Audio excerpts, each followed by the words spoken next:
up mga sirs? Mag-install tayo ng naturuan ko kayo kung paano mag-install ng PCV bypass kit natin sa 4JJ1 engine iba-iba kasi yan lalo na kapag plastic yung ibabaw ng valve cover ninyo.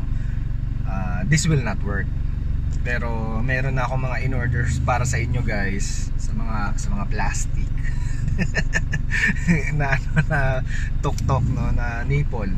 So first, ang gagawin nyo lang naman is to get rid of the stock na nipple. Ang tool na kailangan ninyo or tools na kailangan ninyo is a vice grip and a hammer. So gagawin nyo to kapag malamig ang makina ninyo. Huwag nyo gagawin nito kapag mainit. Of course, everything is expanded kapag mainit. So best if gagawin nyo pagising nyo ng umaga. Ayan. So first, ang gagawin ninyo, tanggalin nyo lang yung hose or rubber hose, stock na rubber hose, doon na nakakabit sa nipple sa ibabaw ng valve cover dito. Yan. So ganyan. And then ika-clamp nyo ng mahigpit yung vice grip sakto doon sa may nipple na or yung pinaka-umbok ng nipple sa parang bewang. Yan. Para pag hinammer nyo yung nipple, hindi siya magdudulas, doon siya kakapit kumbaga. So magkakaroon ng konting shavings yan. Normal lang yan, stainless yan, matigas yan.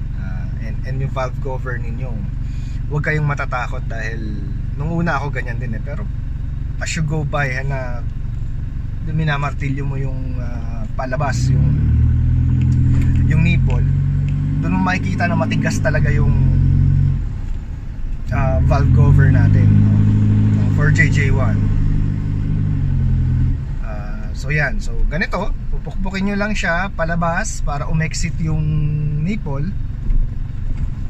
So once na nailabas nyo na yan, don't rush lang, pukpukin nyo na lang siya. Kahit sa umpisa yan medyo mahina pa yung pukpuk ninyo dahil nag-iingat nga kayo pero kapag nakikita nyo gumagalaw niya, basta lakasan nyo lang ng lakasan, palakas ng palakas hanggang sa nakikita nyo na gumagalaw na yung nipple palabas. So kapag gumagalaw na yung nipple palabas, ayun na yung tamang strength ng pagmartilyo, so yun siya. And once na mailabas nyo na yung stainless OEM na nipple dyan, everything else madali na. Ang ginawa ko dun sa PCV bypass kit natin is niready ko na lahat. Yung adapter nya, yung AN fittings, sinikipan ko na yan lahat. Para ang gagawin ninyo is itututok lang naman yung pinaka nipple na adapter kasama buong assembly. Huwag nyo nang tatanggalin yung nipple or yung adapter. So once na maitutok nyo na yan, gagamitan nyo ng basahan. Kung may rubber mallet kayo, better lalagyan nyo ng basahan yung elbow. Siguro mga 2 hanggang 3 tupi ng basahan, katulad ng ginawa ko dito sa video. May basahan yan para pag hinammer ko ng mallet or rubber mallet, hindi magagasgas. Sayang kasi pag magasgas yan, At saka huwag kayo matakot, matibay ang elbow na yan, forged elbow yan. So ganyan siya katibay yung mga materials na ginamit natin dyan sa PCV. So kung wala kayong rubber mallet, okay lang din, Ang ginamit ko dati, kasi hindi ko alam na may rubber mallet ako before, so ang ginawa ko, 3 hanggang 4 na tupi na basahan, tapos pinukpok ko ng metal na martilyo. So yun yung nilagay ko doon or ginawa ko doon para pumasok yung natin, yung adapter natin.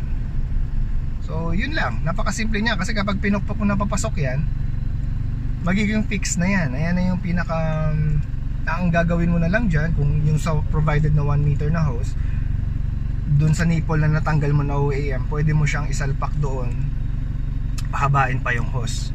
Yung hose na bibilihin mo na lang, kung gusto mo pang i-extend yan, is yung kahit ano na lang. Kasi kung itutuloy natin ng 3 meters yung nylon medyo mahal na eh. Mahal ang nylon. So ang sa akin nga, ang ginawa ko, half meter nga lang eh. Half meter nung nylon hose, and then ikinonekta ko yung lumang hose ko doon na rubber lang, na hydraulic hose. Yun. Ang ginawa ko doon, kaya medyo nakatipid ako doon sa sa nylon hose. Kaya yun guys, ganun lang siya kasimple. Ano lang, huwag kayo matatakot na tanggalin yung nipple doon sa sa valve cover. Matigas yung valve cover natin. Kaya nga sa Thailand gustong-gusto nilang dinadrag yung natin for JJ1 kasi matibay talaga, pang loob, pang labas. Kaya yan. So pag natanggal nyo na yan, yun na, easy breezy na lang ang pagkabit. See you again sa 700 subscribers. Magpaparaffle ulit tayo. Non-stop yung raffle natin na yan. So yun guys, please don't forget to subscribe, no? And see you again next week. Bye bye.